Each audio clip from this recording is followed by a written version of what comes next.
సమ్మెట ఉమాదేవి సమర్పించు నవపారిజాతాలు. నేటి కథ రంగు వెలసిన రాజుగారి మేడ కథ. రచన మెహర్.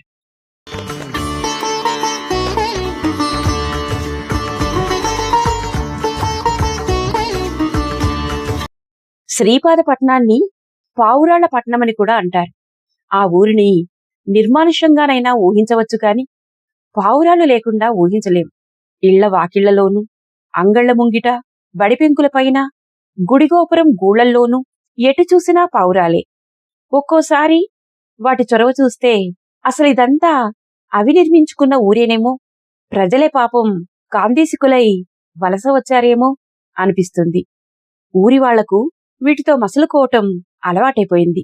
ఎండిన రెట్టెలతో తమ అరుగులన్నీ గరుకులు బారినా గోకి గోకి కడుక్కుంటారే గాని ఏ హాని తలపెట్టరు. ఇక్కడి ఊరకుక్కలు సైతం పెంటకుప్పల మీద పులిస్తరాకలేరుకుంటున్న తొందరలో కూడా వెన్నుపై వాలి అల్లరి చేసే తుంటరి పావురాళ్లని పెద్దన్నల్లా ఓపిగ్గా భరిస్తాయేమో గాని కసురుకోవు. వీటి పరపతికి జడిసి కాకులైతే శ్రీపాదపట్నం వైపు రానే రావు. ఈ ఊరిపై వీటికింత మక్కువ కలగడానికి ముఖ్య కారణం ఇక్కడి పాత మేడలు. నిండా గోపీచందనపు పూతతో మెరుగుపోయిన బంగారపు దిమ్మెల్లా మెరిసిపోయే ఈ పాత మేడల అందం వర్ణనాతీతం. సాయం సంధ్యవేళ పల్చని ఎండలో అయితే మరీను. అటువంటి సమయాల్లో ఊర్నానుకొని పారే ఏటిమీదుగా ఎగిరే ఏ పొరుగురి పావురమైనా సరే ఈ పాత మేడల్ని చూసిన తర్వాత కూడా శ్రీపాదపట్నానికి మకాం మార్చేయాలనే చాపల్యాన్ని నిగ్రహించుకోగలిగిందంటే, ముక్కు తిప్పుకొని ముందుకు పోగలిగిందంటే, అలా దాటిపోయిందని తోటి పావురాళ్లకు తెలిసిందంటే, దాని మెదళ్ళలో ఇసుమంత రసత్వం కూడా లేదని ఈసడింపులు ఖాయం. ఒకప్పుడు ఏటి ఒడ్డున జగన్నాథస్వామి గుడి ఉన్న వీధి శ్రీపాదపట్నానికి ప్రధాన వీధిగా ఉండేది. ఆ గుడిని కట్టించిన రాజవంశీకులు ఆ పక్కనే రెండంతస్తుల భవంతిలో ఉండేవారు. ఎన్నో తరాల బట్టి దాని బాగోగులు వాళ్లే చూసుకుంటూ వచ్చారు. ఆ వరుసలోనే జగన్నాథుని రథం నిలబెట్టిన పెద్ద కొట్టము, దూర ప్రాంతాల నుంచి గుడి సందర్శనార్థం వచ్చే యాత్రికుల కోసం సత్రము, అర్చక కుటుంబం ఉండే మండువ, ఇవన్నీ కాక పూజా ద్రవ్యాల్ని అమ్మే దుకాణాలు, పూలకొట్లు, వీటన్నింటితోనూ ఆ వీధి నిత్య సమర్థంగా ఉండేది. అశ్వాలు పూంచిన రథాలు, పట్టు జరీతెరలు వాల్చిన పల్లకీలు వస్తూ పోతూ ఉండేవి. రాజుల ఆహ్వానంపై దూరదేశాల నుంచి కళాకారులు, ప్రదర్శకులు వచ్చి విద్యల్ని చూపించేవారు. అయితే ఇదంతా ఒకనాటి మాట.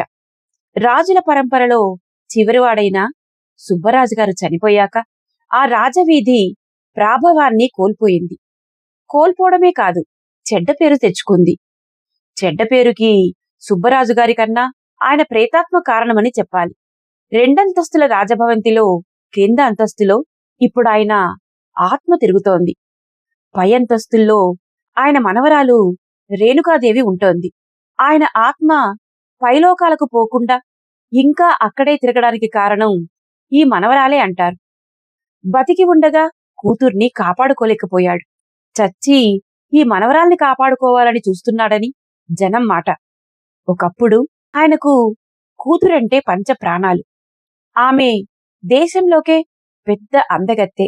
ఒక పొరుగురి జమీందారు ప్రేమలో పడి సుబ్బరాజుగారిని ఎదిరించి పెళ్లి చేసుకుంది.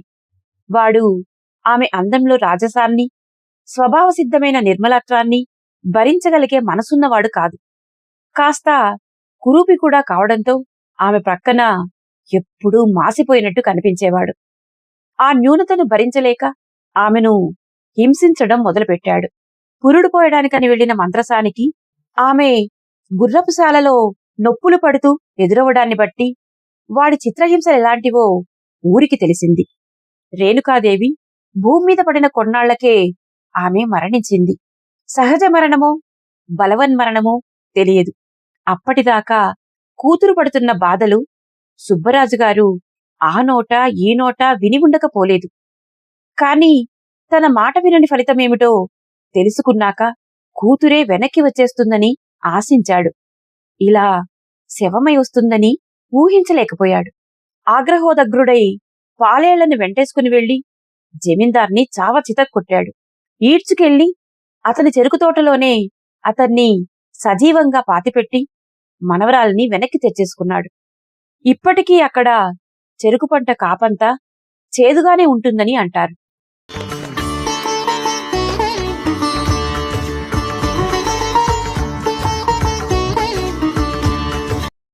మనవరాలు రేణుకాదేవి ముమ్మూర్తుల కూతురి పోలికలతోనే ఎదుగుతుండడం చూశాక ఆమెను కూడా బయటి ప్రపంచానికి పణంగా పెట్టడానికి ఇష్టపడలేదు సుబ్బరాజుగారు. తన రెక్కల కిందే దాచేసుకోవాలనుకున్నాడు. ధర్మిలా ఆ ఇంట్లో ఆయన మరో 20 ఏళ్లు బతికాడు. అన్నాళ్ళు ఆ తాత మనవరాళ్ళు ఎలా బతికారో బయటి ప్రపంచానికి పెద్దగా తెలియదు. పొలాలు కౌలుకి వదిలేశాడు. గుడిని పట్టించుకోవటం మానేశాడు. ఎప్పుడో రథసప్తమికి ఊరివాళ్లే చొరవ తీసుకుని రథాన్ని ఊరేగించేవారు. పొద్దస్తమానం మనిషెత్తు ఉండే బయటి అరుగుల మీద పడక్కుర్చీలో కూర్చొని పావురాళ్లకి నూకలు చల్లేవాడు. పాలేర్లే బయటికెళ్లి చెయ్యాల్సిన కాసిని పనులు చేసి పెట్టేవారు. రేణుకాదేవి యుక్త వయసుకొచ్చేసరికి ఆయన చనిపోయాడు. ఇక ఆమె బయటికి రాక తప్పదని శ్రీపాదపట్నం ఎదురుచూసింది. ఎవరూ బయటికి రాలేదు. భవంతి అదే నిశ్శబ్దాన్ని యథాతథంగా కొనసాగించింది. ఆ నిశ్శబ్దం వెనుక ఏవో ఘోరాలు ఊహించబడ్డాయి. అవన్నీ ఊరంతా పుకార్లుగా ప్రచారమయ్యాయి. ఆ దారంట పోయేవాళ్లు తలెత్తి చూస్తే అప్పుడప్పుడు కిటికీ దగ్గర ఆమె ముఖం కనిపించేది. అది ఎప్పుడో గాని కిందికి చూస్తూ కనిపించేది కాదు. ఎక్కడో ఏటి కావల క్షితిజరేఖ వైపు చూస్తూ కనిపించేది. మొదట్లో ఆ ముఖంతో ప్రేమలో పడిపోయిన వారెందరో ఉన్నారు. వాళ్ళెవ్వరూ సాహసించని తెంపరితనం ఊళ్ళో ఓ భూస్వామి కొడుకు ప్రదర్శించాడు. ఈ ప్రపంచంలో తన మగతనానికి నిషిద్ధం ఏమీ లేదన్న గీరకలవాడు కావడంతో ఒకనాడు తెగించి ఎత్తు అరుగుల మెట్లెక్కి భవంతి లోపలికి వెళ్లాడు. సాయంత్రానికి పిచ్చివాడై బయటికి వచ్చాడు. అతన్నించి తలాతోకా ఉన్న సంగతేదన్నా రాబట్టాలని ఊరివాళ్లు విఫల ప్రయత్నాలు చాలా చేశారు. బెదురు కళ్లతో చొంగ కార్చుకుంటూ కన్నీరు మున్నీరవుతూ ఖాళీ ఊయలబల్లా ఊగుతోంది. మెడతెగిన గొర్రెకు కళ్ళు బతికే ఉన్నాయి. కుక్కంత గండుచీమ కాపలా కాస్తోంది. ఇలా పరస్పరం సంబంధం లేని గజిబిజి దృశ్యాలు నెమరు వేసుకుని వణికిపోయాడు. ఈ సంఘటన ఊరివాళ్లకు కోపం తెప్పించింది. కొందరైతే భూతవైద్యుల్ని రప్పించి భవంతి వాకిట ముగ్గులేయించి నిమ్మకాయలు పెట్టి పూజలు కూడా చేయించారు. కాని ఏ ప్రయత్నమూ దాని నిశ్శబ్దాన్ని భంగపరచలేకపోయింది. జరిగిన అనర్థానికి కారణం మొదట్లో రేణుకాదేవే అనుకున్నారు జనం. ఆమెను ద్వేషించారు. ఆ కొన్నాళ్లకు మగరాయిళ్లు భవంతి ముందు గుంపులుగా చేరి చుట్టలు కాలుస్తూ గుసగుసగా మాట్లాడేవారు. అమ్మలక్కలు కిటికీ వైపు మెటికెలు విరిచేవారు. ఒక రథసప్తమి నాటి ఊరేగింపులోనైతే కొంతమంది దుడుకు కుర్రాళ్లు రథం చిటారు కొమ్మదాకా ఎక్కి అక్కడ్నించి ఒకే ఎత్తులో ఉండే భవంతి కిటికీ మీదకు అరటిపళ్ళు కొబ్బరి పెచ్చులు విసిరారు. కిటికీ ఊచల్లోంచి దూరిన ఓ పెచ్చు తగిలి ఆమె నుదిరిమ్మట రక్తం కారడం కూడా చూశారు. ఆమె బాధతో తలపట్టుకొని కిటికీ తలుపు వేసేసింది. కక్షతో ఆమె ఏ దుష్టశక్తి ప్రయోగిస్తుందోనని జనం భయపడ్డారు.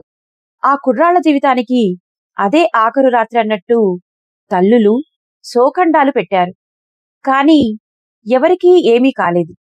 దాంతో భూస్వామి కొడుక్కి పిచ్చెక్కడానికి కారణం సుబ్బరాజుగారి ప్రేతాత్మేనని ఆమె కాదని తీర్మానించారు. ఆ ప్రేతాత్మ కూడా జోలికి వచ్చిన వాళ్లనే పట్టించుకుంటున్నట్టు తోచింది. దాంతో కొన్నాళ్లకు అంతా భవంతిని పట్టించుకోవటం మానేశారు. దాని పసుపు గోడల మీద బొగ్గుతో పుర్రెబొమ్మలు గీసి హెచ్చరికలు రాశారు. ఈ సంఘటన వల్ల రాజవీధి మర్యాద మాత్రం దిగజారిపోయింది.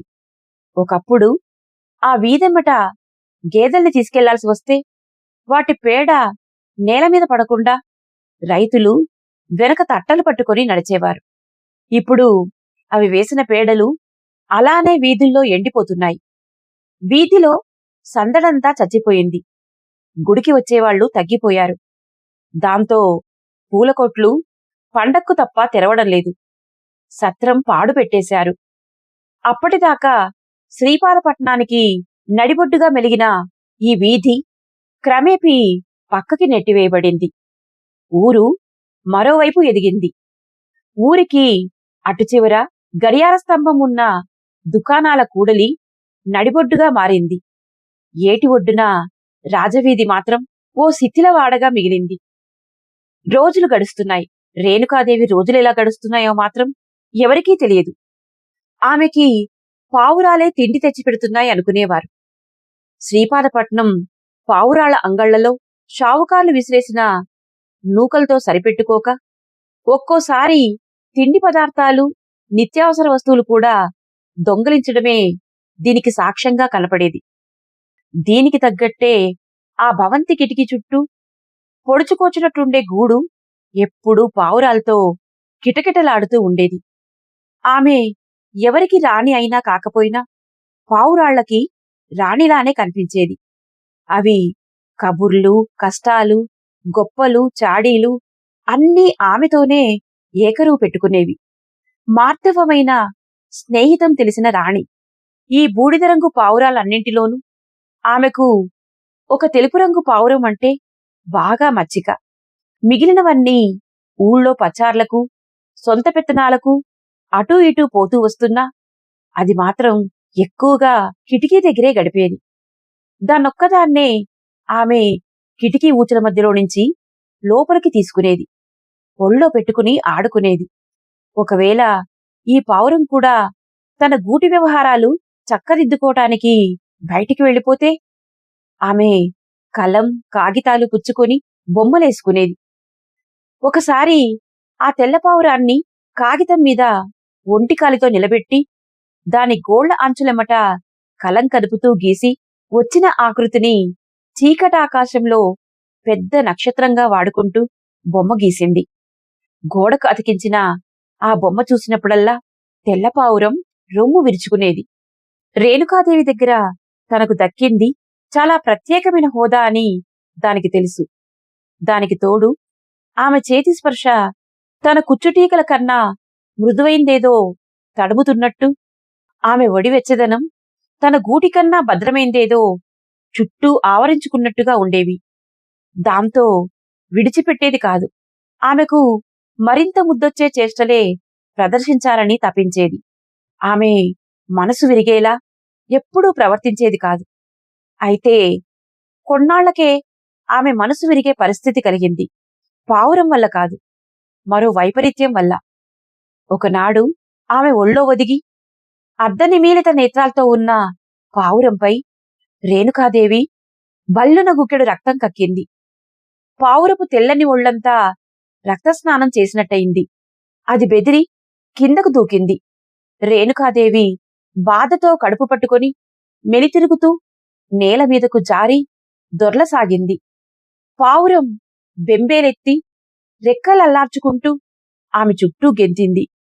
కిటికీ ఊచల్లోంచి మిగతా పావురాలు తలలు లోపలికి పెట్టి కళవళంగా అరవసాగాయి. ఎవరికీ ఏమీ పాలుపోలేదు. చివరికి తెల్లారగట్ట ఎప్పటికో ఆమెకు తనంతట తానుగా స్పృహలోకి వచ్చింది. తర్వాతి రోజులు పావురాళ్లకి భారంగా నడిచాయి. ముఖ్యంగా తెల్ల పావురాయికి. దానికి ఇదివరకటి మాలిమి లేదు.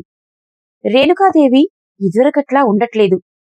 ఒళ్ళోకి తీసుకొని నిమరడమైతే చేస్తోంది గాని ఆ పావురాయికి తెలుస్తోంది తన స్థానంలో వేరే ఏ పావురమున్నా, అసలు ఏదన్నా కాకి ఉన్నా కూడా అట్లానే నిమురుతుందని. ఆమె ఎక్కువ సమయం పందిరి మంచం మీదే నిద్రపోవటంలోనే గడుపుతోంది. కిటికీ దగ్గరకు రావటం తగ్గిపోయింది. లోపలికి వచ్చే చొరవ ఎలాగూ లేని పావురాలు ఏం చేసేదీ లేక కిటికీ దగ్గరే చక్కర్లు కొడుతున్నాయి. ఆ చొరవ ఉన్న తెల్లపావురం కూడా ఈ నిర్లక్ష్యం పట్ల తాను కిరిక చెందినట్టు ఆమె గ్రహించాలని, తాను లేని లోటు తెలిసొచ్చి ఆమె స్వయంగా రమ్మనేదాకా లోపలికి వెళ్లకూడదని నిశ్చయించుకుని ఎక్కువగా బయటే మసులుకుంటోంది.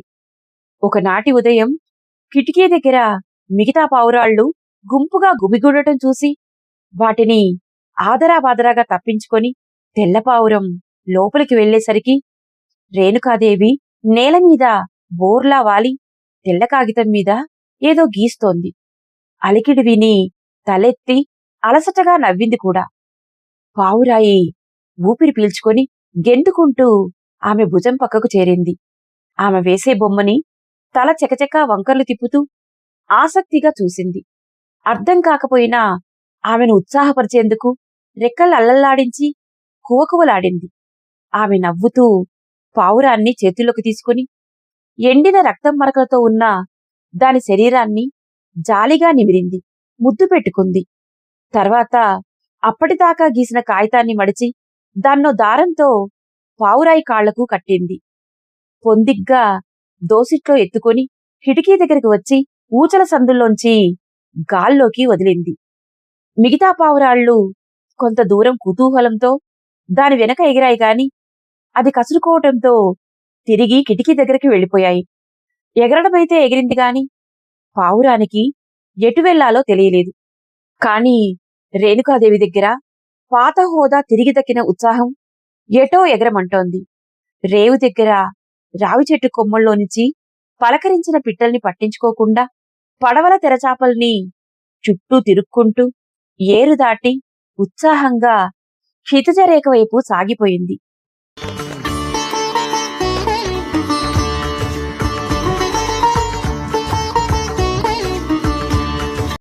ఎన్నో ఊళ్ళు పొలాలు దాటుకుంటూ పోయింది. ఒకచోట ఊరి చివర పొలం మధ్యనున్న ఓ గుడిసె దాన్ని ఆకర్షించింది. ఆ గుడిసె వాకిట్లో పాతిన కర్రపైన చెక్కగూట్లో పావురాల సందడి కనిపించింది. ముఖ్యంగా పెంటి పావురాల వాసన మదమెక్కించేటట్టు వస్తోంది. ఎగురుతున్న పావురం కాస్త రెక్కల జోరు తగ్గించి ఆ గూటివైపు దిగింది. దిగుతోంటే తెలిసింది అదో కుమ్మరి గుడిసె అని. కుమ్మరివాడు అడుసు తొక్కడంలో మునిగి ఉన్నాడు. పావురం ఉబలాటంగా వచ్చి చెక్కగూట్లో వాలింది. అనుకున్నట్టే అక్కడున్న వాటిల్లో అందమైన పెంటి పావురం ఒకటి ఉంది. దాని ఒంటి నిండా తెలుపు రెక్కల నాజూకు, తోక సోకు. పావురానికి కైపెక్కిపోయి దాని చుట్టూ గెంతసాగింది. కాని అదేమంత ఉత్సాహం చూపించలేదు. సరికదా, దీని వంటిపై రక్తపు మరకలు చూసి రోతగా మొహం పెట్టి పక్కకు పోయింది. తెల్లపావురం అంత త్వరగా వెనక్కు తగ్గేది కాదు. కాని ఇంతలోనే గూటి చుట్టుపక్కల పైన ఉన్న మిగతా పావురాలన్నీ వచ్చి దీన్ని అవతలికి పొమ్మని కసురుకోవటం మొదలుపెట్టాయి. ఈ గలాట అంతా విన్న కుమ్మరివాడు కొంపదీసి ఏదన్నా గద్ద వచ్చి వాలిందేమోనని కంగారుపడి గూటి దగ్గరికి పరిగెత్తుకొచ్చాడు. సరిగ్గా అప్పుడే గూట్లో నుంచి నెట్టబడిన తెల్లపావురం సరాసరి వాడి చేతుల్లో పడింది.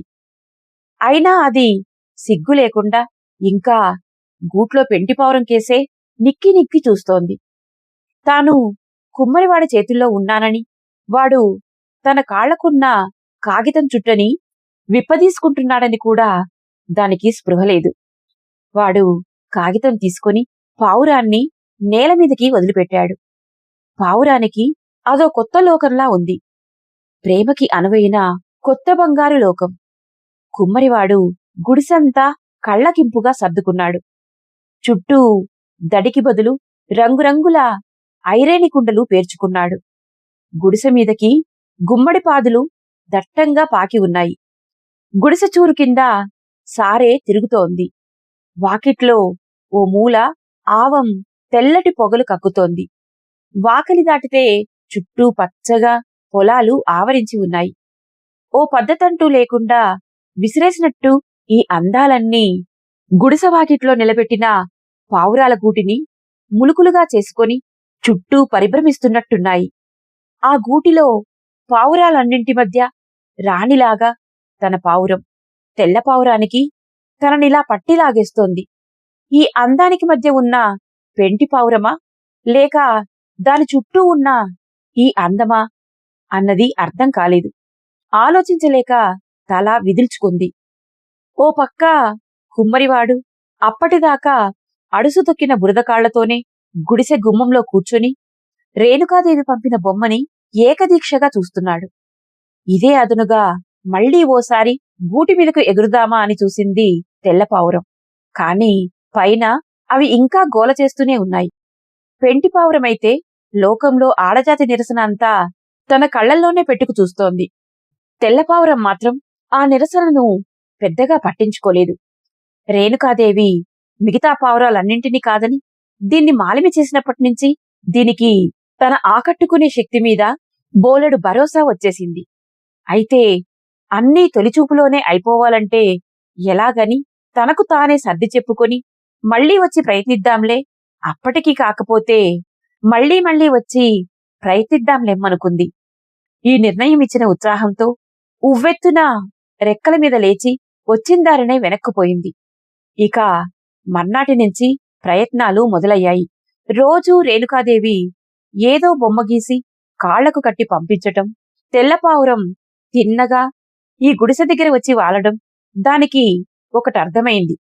రేణుకాదేవి పంపే బొమ్మలేవో ఈ కుమ్మరి మొహాన పడేస్తే ఆ తరువాత తాను గూట్లో దూరి ఆ పెంటిపావురంతో ఎన్ని సరసాలాడినా, అది పెంకిగా ఎంత గోల చేసినా కుమ్మరివాడిక పట్టించుకునే ధ్యాసలోనే ఉండడు. కాబట్టి అది వచ్చి వాలడమే. కుమ్మరివాడెక్కడుంటే అక్కడ వాలేది. వాడు అడుసు తొక్కుతున్నా, సారె తిప్పుతున్నా, కుండలను మట్టు కొడుతున్నా, బాణల్ని ఆవంలో కాల్చుతున్నా, ఎంత హడావిడి పనిలో ఉన్నా సరే అన్నీ వదిలేసి పావురం దగ్గరికి వచ్చేసేవాడు. పావురం కాలికి కట్టి ఉన్న కాగితం విప్పుకొని ఓ మూలకు పోయి దాన్నే చూస్తూ కూర్చునేవాడు. ఈ పరధ్యాసని అనుకూలంగా మార్చుకుని తెల్లపావురం నానా తైతక్కలు ఆడి తొందరలోనే పెంటిపావురాన్ని గెలిచేసుకుంది. కుమ్మరివాడు యువకుడు. ఎన్నేళ్ల మట్టో సారె తిప్పుతున్న భుజాలతో, అడుసు తొక్కుతున్న కాళ్లతో శరీరమైతే బిరుసెక్కింది కాని, సారెపై మట్టి ముద్దను వేలి అంచుల నిపుణమైన కదలికలతో కుండ మలిచేటప్పుడు కలిగే సీతాకోకరెక్కలంత పల్చనైన పులకలు రేపే ఆనందానికి స్పందించడంలో మనసు మాత్రం స్నిగ్ధత్వాన్ని కోల్పోలేదు. అవే కుండలు, అవే బాణలు ఎన్నిసార్లు చేసినా అంచు దగ్గర కొత్తగా పెట్టిన మెలికో, మూతమీద కొత్తగా తిప్పిన వంపో అతని ప్రతీ కుండ తయారీలోనూ ప్రత్యేకమైన సాఫల్య సంతృప్తిని కలిగించేది. అతని పనంటే అతనికి ప్రాణం. ఎలాగూ పూట గడపడానికి అక్కరకొస్తుంది కాబట్టి కాని, లేదంటే ఎదురు డబ్బిచ్చైనా చేసేవాడే.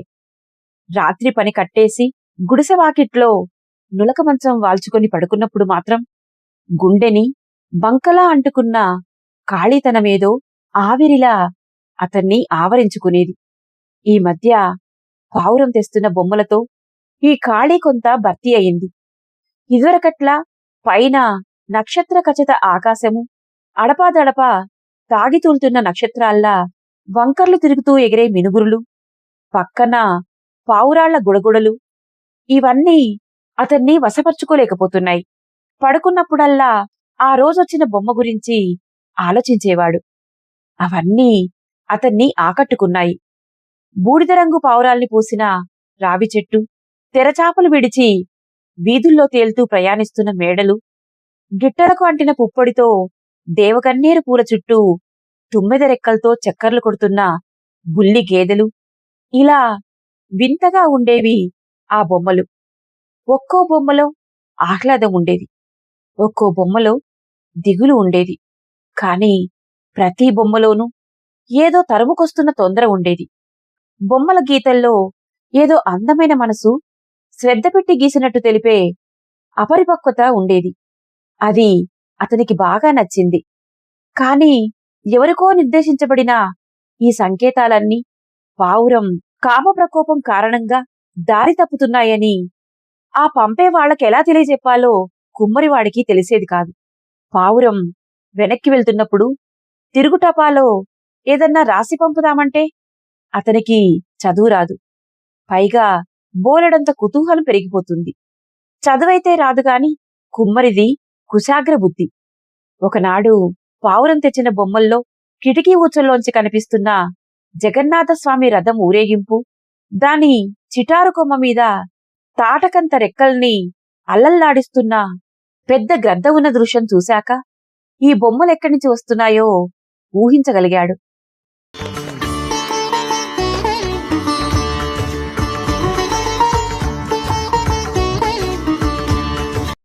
కుంభవృష్టిగా వర్షం కురుస్తున్న ఓ రోజు గుడిసెకు గొళ్ళెం వేసి గొడుగు చేత పట్టుకుని శ్రీపాదపట్నానికి ప్రయాణమయ్యాడు.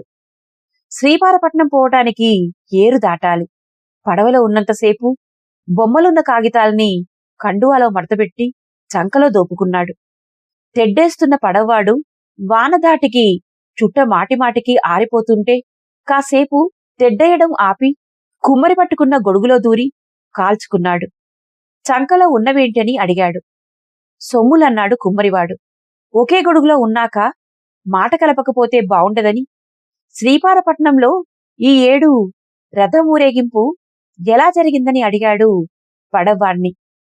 వాడు పొగాకు ఉమ్ము ఏట్లోకి ఊసి, ప్రతి ఏడు ముంగటి ఏడు కన్నా నాసిగా జరుగుతోందని, ఈ ఏడు అలానే అయిందని, జగన్నాథస్వామి అజాపజా పట్టించుకునేవాళ్లు లేకుండా పోయారని, తిరణాలకు కూడా జనం రావటం లేదని, వేరే వ్యాపారం పెట్టుకుందామని చూస్తున్నానని, ఇదిగో పడవ అమ్మకానికే బేరం తెవలట్లేదని మొత్తం కథంతా చెప్పుకొచ్చి చుట్టా ఓ పట్టు పీల్చి మళ్లీ ఆదరాబాదరాగా తెడ్డేయడానికి వెళ్ళిపోయాడు.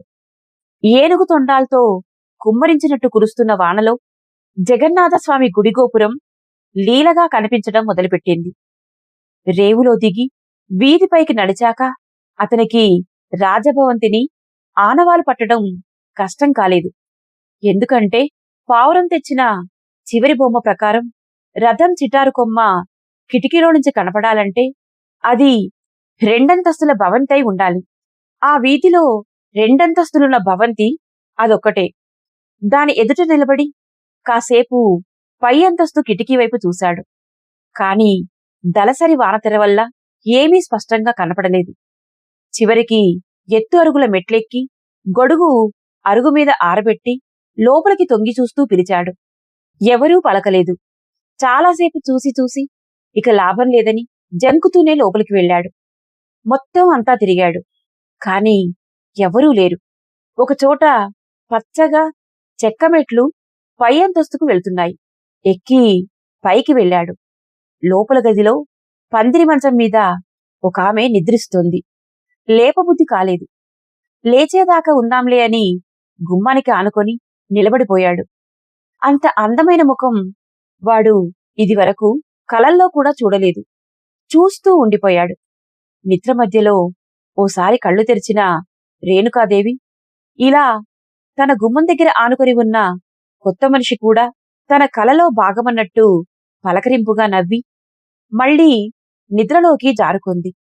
ఆమె కళ్ళు వెంటనే మూసేసినా ఆమె నవ్వుకు ప్రతిగా కుమ్మరి నవ్విన నవ్వు మాత్రం కాసేపు అలాగే అతని ముఖం మీద తారాడింది. పూర్తిగా నిద్రలేచిన తర్వాత కూడా ఆమె ఏ కొత్త కనపరచలేదు. ఇందాకటి నవ్వుకు కొనసాగింపులాగా పలకరింపుగా నవ్వి నింపాదిగా లేచి కూర్చొని లోనికి రమ్మని పిలిచింది. కుమ్మరి అనకువగా లోనికి వచ్చి తనను తాను పరిచయం చేసుకున్నాడు. ఉత్తరాలు దారి తప్పుతున్న సంగతి చెప్పి వాటిని ఆమెకి అందించాడు. ఆమె అదేమీ పెద్ద విషయం కాదన్నట్టు వాటిని తీసుకుని పక్కన పెట్టేసింది. ప్రయాణం సంగతి అడిగింది. అతను ప్రయాణం బాగానే జరిగిందని చెప్పి తనకు చదువు రానందువల్లనే ఈ విషయం తిరుగుటాపాలో పంపలేక స్వయంగా రావలసి వచ్చిందని సంజాయిషిగా ఏదో మొదలుపెట్టాడు. ఆమె ఆ విషయంపై ఆసక్తి చూపించకుండా కిటికీ దగ్గరున్న కుర్చీని లాక్కొని కూర్చోమంది. కుర్చీ లాక్కుంటున్నప్పుడు అతనికి కిటికీ ఊచల దగ్గర వానలో తడవకుండా మునగదీసుకొని వణుకుతున్న తెల్లపావురం కనపడింది. ముద్దుగా పలకరించాడు గాని అదేమీ గుర్తించనట్టుగా ఓసారి ముక్తసరిగా కువకువమని మిన్నకుండిపోయింది.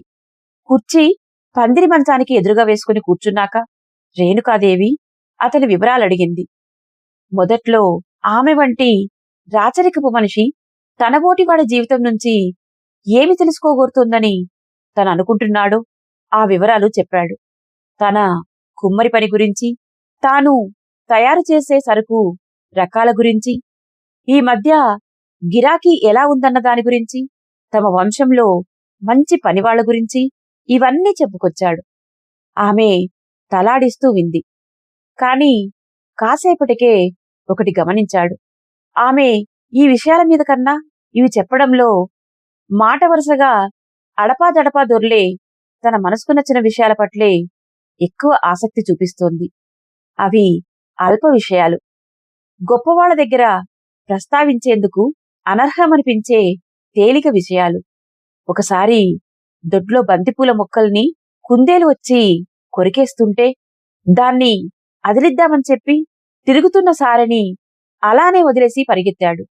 తరివేసిన తర్వాత వచ్చి చూస్తే సారె మీద మట్టి ముద్దగా కూలిపోయిన కుండ అచ్చంగా కుందేటి తలకాయలా ఉందన్న విషయం చెప్పినప్పుడు ఆమె కళ్ళు విప్పార్చుకుని విన్నది.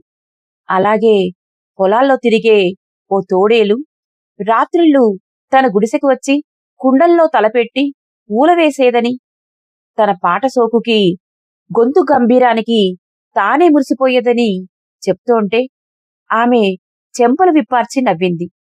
తన కిటికీ దగ్గర కూడా పావురాలు చేసే అలాంటి అల్లరి చేష్టల్ని చెప్పింది.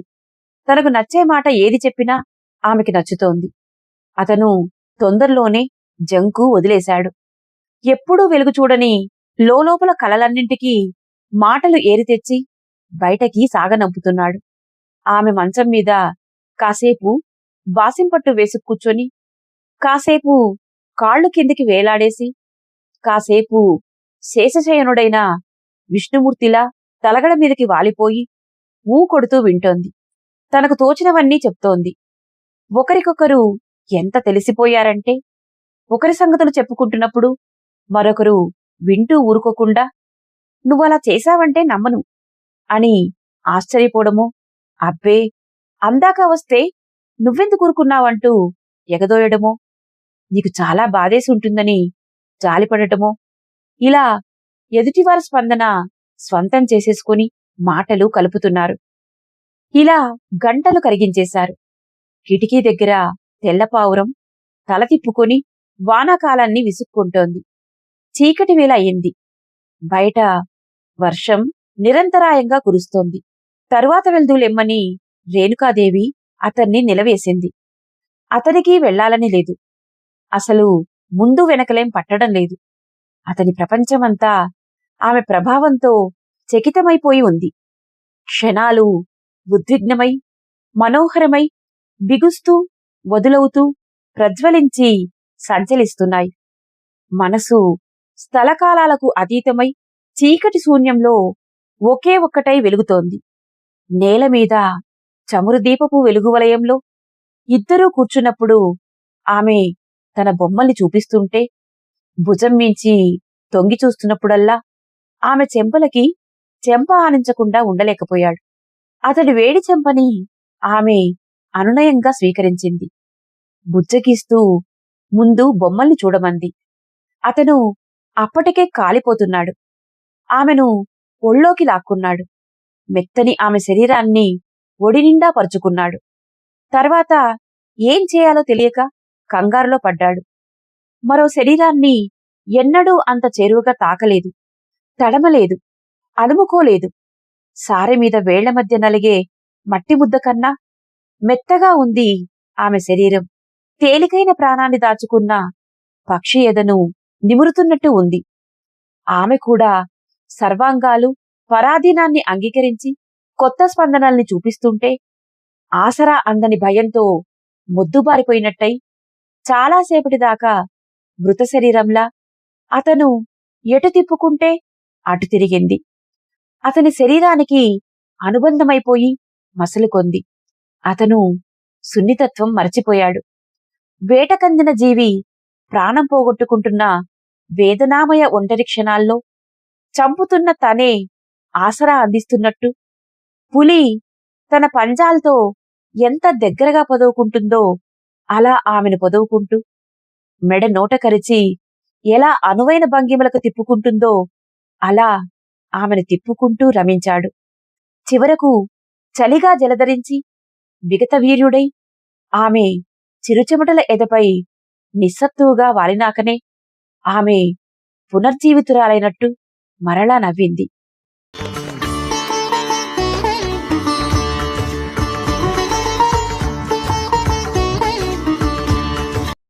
ఆ రాత్రి చాలాసేపు నేలమీదే ఎదురెదురు ఒత్తిగిలి పడుకొని చమురు దీపం వెలుగులో మసగ్గా కనిపిస్తున్న ఒకరి మొహాల్ని ఒకరు చూసుకుంటూ ఊరికే ఒకరినొకరు తడుముకునేందుకు సాకుగా మధ్య మధ్యలో అల్ప విషయాలను, అవి కేవలం మాటలే కానక్కర్లేదు, ఉచ్ఛ్వాస నిశ్వాసలైనా, మూలుగులైనా, నవ్వులైనా సరే గొనుక్కుంటూ అతను ఆమె చెవితమ్మెల్నో అతని ఛాతీ వెంట్రుకలనో నిమురుతుంటే ఒళ్ళు కాకుండా పోయి మళ్లీ కాకరేగి మీదకు జరిగే మైథునానికి ఉపక్రమిస్తూ మొత్తం మీద రాత్రంతా ఇలాగే అతని ప్రహరణాల్ని ఉరుములు, మణికూజితాల్ని పావురాళ్ల కువకువలు మింగేస్తుండగా ఎప్పటికో సుదీర్ఘంగా తెల్లారింది. ఆ తర్వాతి కొన్ని రోజులు కూడా ఇలాగే సాగాయి. అయినా ఒకరి శరీరంపై ఒకరికి తనివి తీరలేదు. ఒకరి కబుర్లలో మరొకరికి కొత్త కథలు వినిపిస్తూనే ఉన్నాయి. కాని అతనిలో దిగులు మొదలవసాగింది. ఆమెను గుడిసెకు తీసుకుపోవాలన్నది అతని ఆశ. మాటల్లో జంటగా తామిద్దరి భవిష్యత్తును ఆమె కళ్లకు కట్టించడానికి ప్రయత్నించేవాడు. ఆ ప్రస్తావన వచ్చినప్పుడు ఆమె ఎప్పుడూ నిశ్శబ్దాన్ని అవలంబించేది. అతను కాసేపు అనునయంగా బుజ్జగించేవాడు, కాసేపు అసహనంగా వేడుకునేవాడు. ఆమె తలదించుకొని పరికిణీ అంచుల్ని మడతపెట్టడమో, నేలమీద గీతలు గీయడమో చేస్తుండేది. ఆమె ఎప్పుడూ ప్రస్తుతంలోనే ఉండేది. ఈ క్షణాలు చాలదా అన్నట్టు ప్రవర్తించేది. ఎందుకు సరిపెట్టుకోవాలో అతనికి తెలియదు. ఒకనాడు రేణుకాదేవి ప్రవర్తన వింతగా ఉంది. చంచల చిత్తంలో కంగారుగా ఉంది. అతని కౌగిట్లో ఉండి లేనట్టు ఉంది. మునుపటి క్షణం వరకు ఎంత సన్నిహితంగా ఉందో మరుసటి క్షణమే అంత పరధ్యానంగానూ ప్రవర్తిస్తోంది. అతనిలో దిగులు, అసహనం తారాస్థాయికి చేరుకున్నాయి. ఏదీ తేలని అనిశ్చితి విసుగు పుట్టిస్తోంది. ముందు వెనకల్లేని ఈ త్రిశంకు స్వర్గం అయోమయం కలిగిస్తోంది. చివరి అస్త్రం ప్రయోగించి చూద్దామనుకున్నాడు. తాను వెళ్లిపోదలుచుకున్నానని, తనతో కలిసి బతకదలుచుకుంటే పావురంతో కబురంపమని చెప్పి కదిలాడు. ఆమె ఏమీ మాట్లాడకుండా తలదించుకుంది. కనీసం ఆగమని కూడా అడగకపోవడం చూసి విసురుగా గడప దాటి చెరచెర మెట్లు దిగేశాడు. కిందికి వచ్చేసరికి ఇప్పుడు వెళ్లిపోతే తనకేమి మిగులుతుందో తలుచుకుంటే గుబులు వచ్చేసింది. దాంతోపాటే అనుకున్నప్పుడల్లా మౌనంతో తన అంతరంగ ద్వారాల్ని మూసేసుకుని తనని వెలుపలే నిలబెట్టే ఆమె మంకుతనం మీద కోపం వచ్చేసింది. అదే వేగంతో మెట్లెక్కి గదిలోకి వచ్చి ఆమెను దూషించసాగాడు. తర్జని చూపిస్తూ ఆరోపణలు చేయసాగాడు.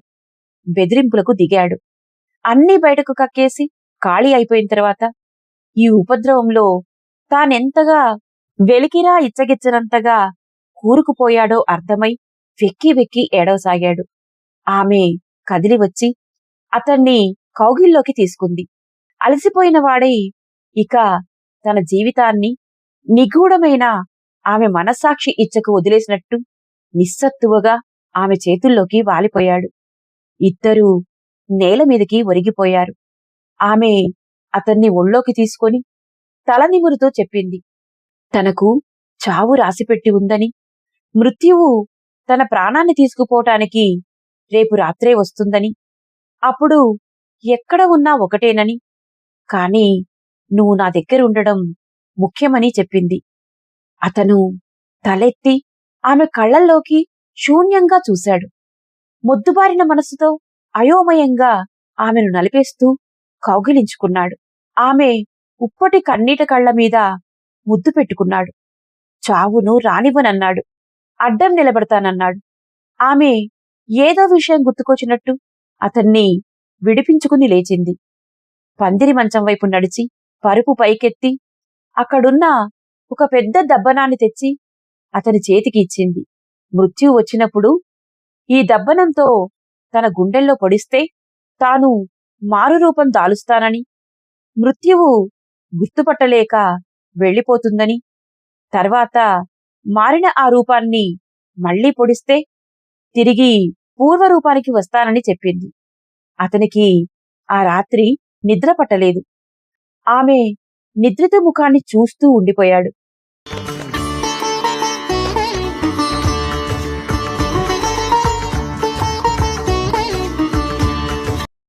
మరుసటి రోజు పౌర్ణమి. ఉదయమంతా ఎవరి లోకం వారిదన్నట్టు ఉన్నారు ఇద్దరు.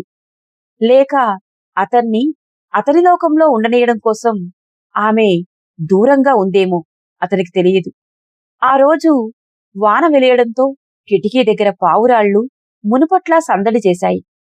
రేణుకాదేవి ఆ రోజు తెల్ల పావురాన్ని ఒకటే ముద్దు చేసింది.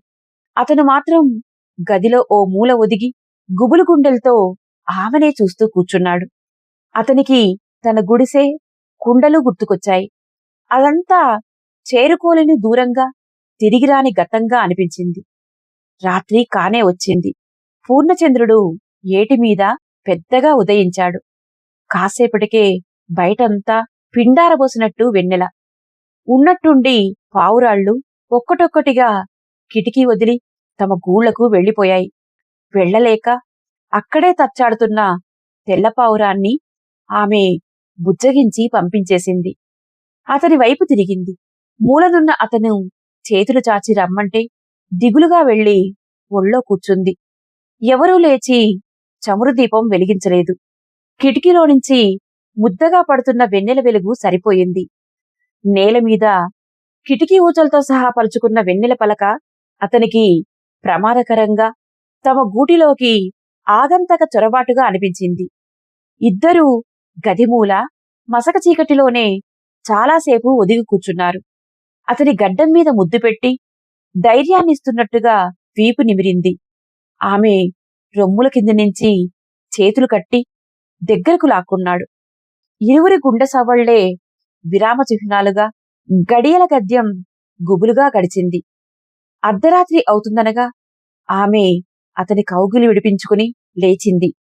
వెళ్లి పందిరి మంచం మీద పడుకుంది. అతనికి సమయం ఆసన్నమైనట్టు అర్థమైంది. లేచి కిటికీ దగ్గరకు వెళ్లాడు. ఒంటిమీద చలిమరకలా వెన్నెల పాకింది. బయట రేవులో పడవలు గాలికి జోగుతున్నాయి. నీళ్లు ఒడ్డుకేసి కొట్టుకుంటున్నాయి. రావి ఆకులు గలగల్లాడుతున్నాయి. ఎక్కడ్నించో తోడేటి ఊళ వినిపిస్తుంది. అతనికి ఉన్నట్టుండి పడమటి దిక్కున క్షితిజరేఖకు పైనగా ఏటి అవతల నుంచి ఏదో నల్లగా ఎగురుకుంటూ రావడం కనిపించింది. పక్కకు తిరిగి ఆమె వైపు చూశాడు. మసక చీకట్లో ఆమె కళ్ళు విప్పార్చి చూస్తున్నాయి. వేగంగా పందిరి మంచం మీద ఎక్కి ఆమెను వెనక నుంచి కౌగిలించుకుని చెక్కిలిపై ముద్దు పెట్టాడు. కళ్ళు మూసుకుని దబ్బనాన్ని పిడికిలి మధ్య బిగించి గుండెల్లో గట్టిగా పొడిచాడు. కౌగిట్లో ఆమె శరీరం విలవిల్లాడ్డం కాసేపు తెలిసింది. తర్వాత హఠాత్తుగా ఆమె శరీర స్పర్శ లేకుండా పోయింది. కళ్ళు తెరిచి చూసేసరికి పక్కమీంచి ఓ కప్ప కిందికి తూకుతూ కనిపించింది. అతను దిగ్గున లేచి కూర్చున్నాడు. అదే సమయానికి కిటికీ దగ్గర రెక్కల చప్పుడు, ఏదో వాలిన అలికిడి వినిపించింది. దాని నీడ నేలమీద వెన్నెల పలకలో కనిపిస్తుంది. అతను లేచి కిటికీ దగ్గరకు వెళ్లాడు.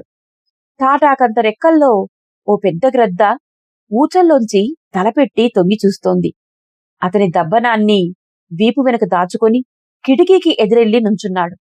కాని అది మాత్రం అతనక్కడ లేనేలేనన్నట్టు మెడ అటూ ఇటూ తిప్పుతూ గదంతా కలయ చూస్తోంది. ఎవరూ కనిపించకపోయేసరికి అసహనంగా అతని వైపు చూసి వికృతమైన అరుపు అరిచింది. రెక్కల్ని తాటించుకుంటూ వెనక్కి ఎగిరిపోయింది. అది రావి చెట్టు దాటి, పడవల తెరచాపలు దాటి, ఏరు దాటి క్షితిజరేఖపై చిన్న చుక్కగా మారిపోయేంతవరకు కుమ్మరివాడు కిటికీ దగ్గరే నిలబడి చూశాడు. తర్వాత కూడా చాలాసేపు అక్కడే ఉండి అదిక మరిక తిరిగి రావటం లేదని నిశ్చయించుకున్నాక అప్పుడు కప్ప కోసం గదంతా కలయి చూశాడు. ఎక్కడా లేదు. చమురు దీపం వెలిగించి పందిరి మంచం పైన కింద గది మూలమూలల్లోకి వెతికాడు. తలుపు సందు ఓరగా తెరిచి ఉండడం చూసి ఆందోళనగా మెట్ల మీదకు వెళ్ళాడు. దీపంతో మెట్లు పరీక్షించాడు. కప్ప తడికాళ ముద్రలు కనిపించాయి. హఠాత్తుగా అతడి మనసులో ఒక అనుమానం ప్రవేశించింది. ఆమె మనిషిగా ఉన్నప్పుడు తాను ప్రియుణ్ణన్న స్పృహ ఉంటుంది. కప్పగా ఉన్నప్పుడు ఉండకపోతే, తానిప్పుడు ఆమెకు ఏమీ కాకపోతే, ఆ తెలివిడి కూడా ఆమెకు లేకపోతే? అతని చేతిలో దీపం వణికిపోసాగింది. అతను మొత్తంగా వణికిపోసాగాడు. జారుతున్న గుండెలతో అతను కింద అంతస్తు గదులన్నీ వెతికాడు. పేరు పెట్టి పిలిచాడు. పొంగి వస్తున్న ఏడుపు కంఠంలోనే దిగమింగుకొని కప్ప బెకబెకల కోసం చెవులు రిక్కించి విన్నాడు. చివరకు నిర్మానుష్యమైన నిషీది వీధిలోకి వెళ్లి వెన్నెల వెలుగులో కన్నీటి మసకను తుడుచుకుంటూ అంతా వెతికాడు. ఏటి ఒడ్డున బురదలోంచి బెకబెకలు వినిపించి చివ్వున లేచి అటు మళ్ళాడు. కాని అక్కడ ఒకటి కాదు, 100 కప్పల బెకబెకలు వినిపిస్తున్నాయి. అటు పరిగెత్తుకు వెళ్ళాడు, గుండెలవిసేలా ఏడుస్తూ.